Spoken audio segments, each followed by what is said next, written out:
Today marks 41 years since an unforgettable day in this state and this country's history.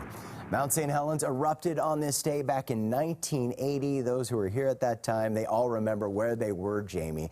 And now we're giving you a live look at the mountain. 1,300 feet of elevation was lost in that eruption.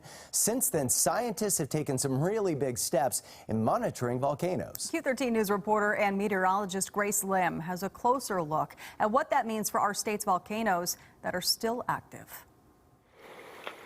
Of all the Cascade volcanoes, Mount St. Helens is monitored the closest. Just based on its history of being so active recently, we would expect that, yes, it's most likely to be active again in the near future.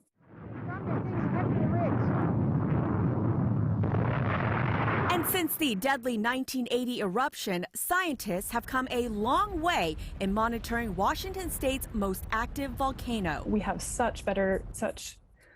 better technology and greater distribution of seismometers and monitoring equipment that we can see things we never had the ability to see before happening in the subsurface beneath these volcanoes. Between the Cascades Volcano Observatory and the Pacific Northwest Seismic Network, there are now 18 seismometers within 10 kilometers of Mount St. Helens.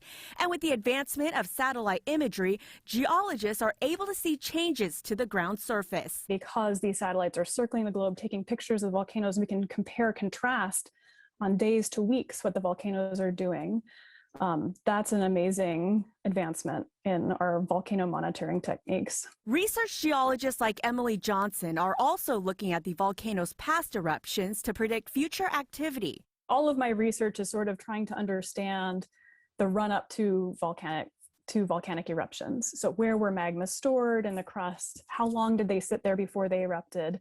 And then how fast did they get to the surface? So if we know those things, we can better prepare for future events. The U.S. Geological Survey says Mount St. Helens volcano alert level has remained normal since the 2004 to 2008 dome eruptions.